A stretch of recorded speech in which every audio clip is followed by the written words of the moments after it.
আসসালামু আলাইকুম ওরহমতুল্লাহ। আজকে আমি আবার তোমাদের জন্য নতুন একটি ভিডিও নিয়ে হাজির হলাম। তো আজকে আমরা ব্লাউজের নেকলাইন বানাবো। ইয়েলো কাপড়ের আমার কাছে ব্লাউজের পিস আছে, 12 ইঞ্চি ফ্রেম নিয়ে আমি ফিটিং করে সর্বপ্রথম জড়ি দিয়ে আমি একটা জিগজ্যাগ একটা আউটলাইন করে নিলাম। এরপর পাইপিং থ্রেড দিয়ে আমি পাইপিং থ্রেডটাকে সর্বপ্রথম আমি জিগজ্যাগ দিয়ে বসিয়ে নিলাম।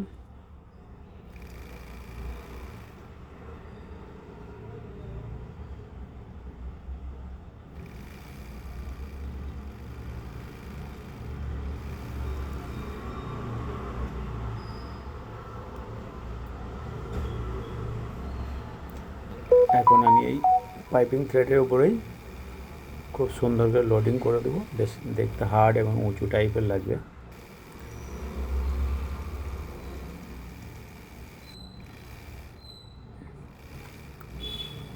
এখন আমি গোল্ড কালার জড়ি দিয়ে এর উপর সুন্দর করে একটা একটা করে কাঁটা বানিয়ে নিলাম। এখন আমি বল চেন দিয়ে এক পাশে এইভাবে বসিয়ে নিলাম, উপর পাশটিতেও ঠিক একইভাবে বসিয়ে নেব। এটা মেটালিক বল চেন। তো তোমরা যারা এখনও চ্যানেল সাবস্ক্রাইব করোনি অথবা পেজ যারা ফলো করোনি, তো ফটাফট পেজ ফলো করে নাও আর চ্যানেল সাবস্ক্রাইব করে নাও। নিয়মিত নিত্য নতুন ভিডিও দেখার জন্য বেল নোটিফিকেশন অন করে রাখো। তো এখন আমি এই ছাপাই করে নিলাম। ছাপাই করে নিয়ে আমি সিলভার কালার জড়ি দিয়ে যেখানে যেখানে জড়ির কাজগুলো আছে সেই কাজগুলোকে আমি সম্পূর্ণ করে নেব।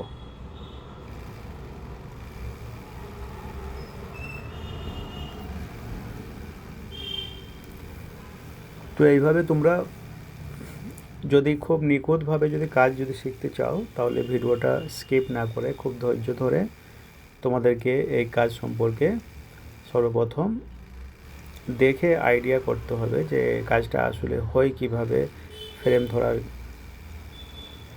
কায়দাটা কীরকম রাখতে হবে, ফ্রেম রোটেট কিভাবে করতে হয়। তো সব কিছুই তোমাদেরকে এই ভিডিওর মাধ্যমে আমি শিখিয়ে দিলাম। তো জরির কাজগুলো ঠিক এইভাবে আমি পুরো করে নেব। আর যেখানে যেখানে ফুল আছে সেখানে ঠিক এইভাবে আমি ব্রেকের একটা আউটিং করে নেব। তো ঠিক বড় ফ্রেম মেশিনের এক পাশে যদি লাগে, তাহলে ফ্রেমটা একটু ঘুরিয়ে রোটেট করে নিয়ে তারপর আবার এই এমব্রয়ডারি করতে হবে।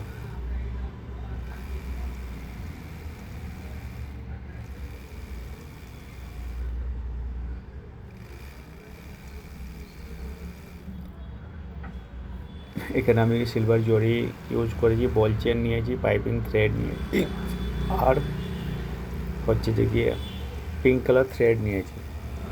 আর এই কাজটা করছি ইয়েলো ফ্যাব্রিকে, সিল্ক ফ্যাব্রিক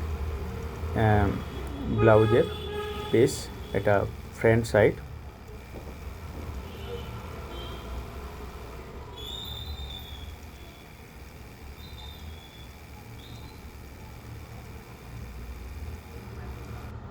তো ঠিক এইভাবে আমি জরির কাজ সম্পূর্ণ করে এখন আমি পিঙ্ক কালার থ্রেড দিয়ে এই যে মাথায় 3টে এইভাবে পাত্তি বানিয়ে নিলাম, মানে ফাঁকে ফাঁকে পাত্তিগুলো বানিয়ে নিলাম। আর এই যে আমি এখানে ব্রেকের যে আউটিং করেছিলাম, তো এই আউটিংয়ের মাঝে 5টি পাত্তা দিয়ে দিলে একটা সুন্দর ফুল হয়ে যাবে শেপ। আর এরই চারিপাশে ঠিক এইভাবে দানা দানার মতো করে দিলে এটা একটা ফুলে একটা রূপান্তরিত হবে, যা দেখতে খুবই সুন্দর লাগবে।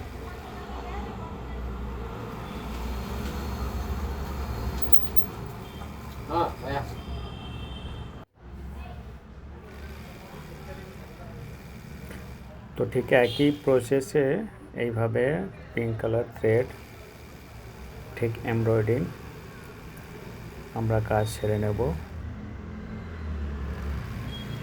এখানে কিন্তু একটা ফুল আছে, এই যে 3 কোণা একটা ফুল, এই ফুলটাও খুব চমৎকার লাগবে।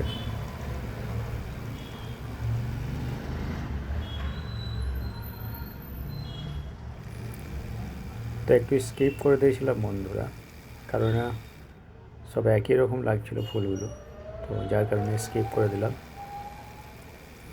এখানেও একটা আছে 3 কোণা টাইপের ফুল।